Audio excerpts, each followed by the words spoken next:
Hello everybody and welcome to Pokemon Violet, but I can only use Fire-type Pokemon. This is going to be a playthrough in which I can only use Fire-type Pokemon, but since there's not many of Pokemon in this generation who are Fire with the region, we're going to have to make do.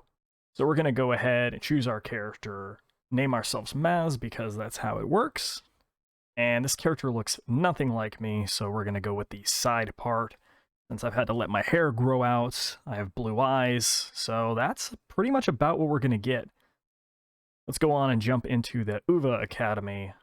We're going to push away from our desks, stand up, let's wipe that little hair out the way, and I think let's go head downstairs, and I think, yep, someone let a squirrel in the house. Let's ignore that. Let's go find our mom, who appears to be in the kitchen, doing some kind of black magic over the sink or dishes, I don't know.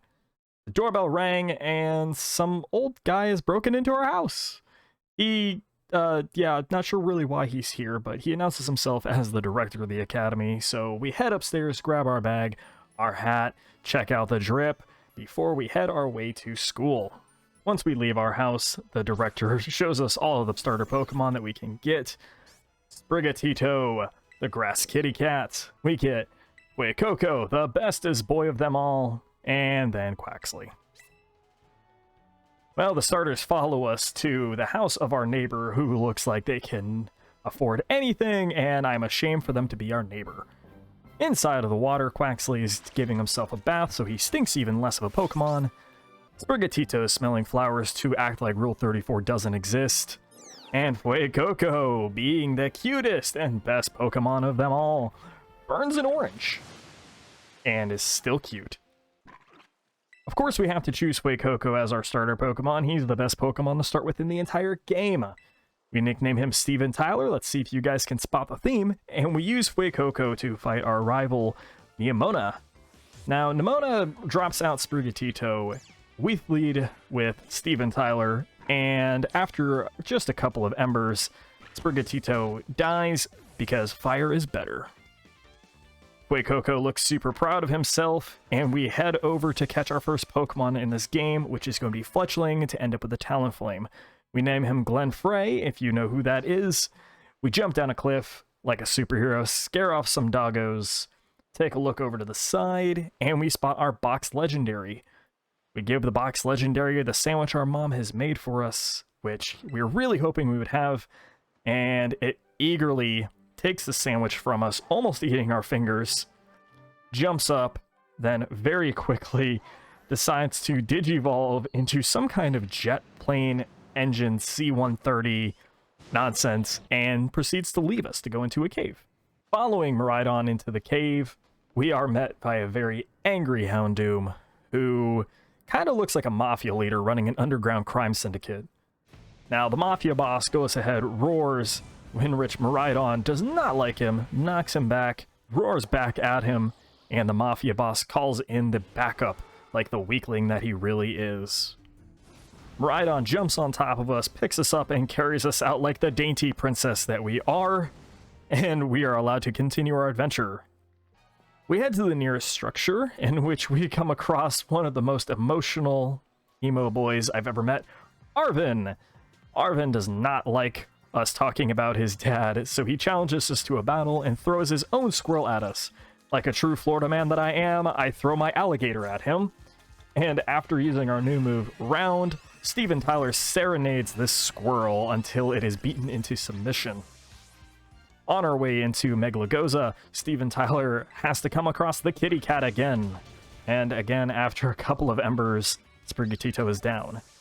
Now, I definitely forgot what was going on here, and that Pommy is an electric type. So we throw in Glenn Frey, and Pommy cheats and terastallizes, turns into an electric type, gets that pretty little light bulb on its head, and shows me what type advantages are actually about, one-shotting Glenn Frey.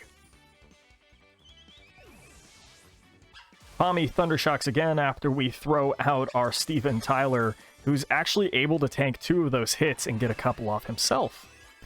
But around this time, I have to use a potion, and the potion's just so we can actually get some damage in here, and it allows him to actually tank 2 more Thunder Shocks, surprisingly, and finish the Pommy off, earning us access into Megalogoza.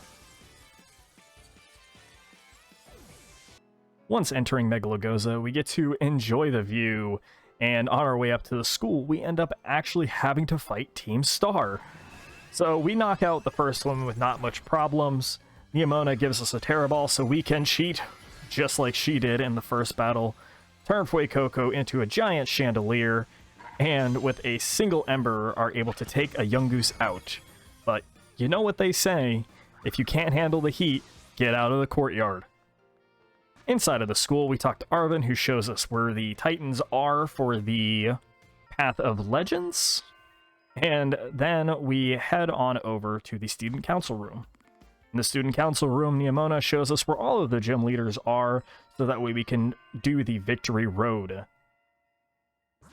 Once going into the courtyard to meet Neomona and Arvin, Cassiopeia shows us where the Starfall Street Team Star bases are.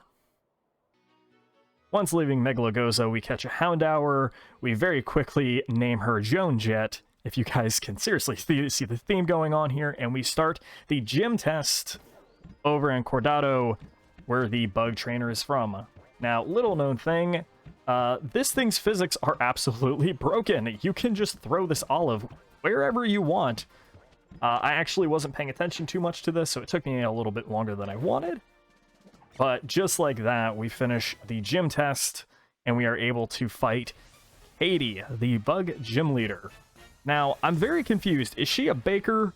Is she a bug trainer? Are there bugs in her pastries? Find out next time on Pokemon.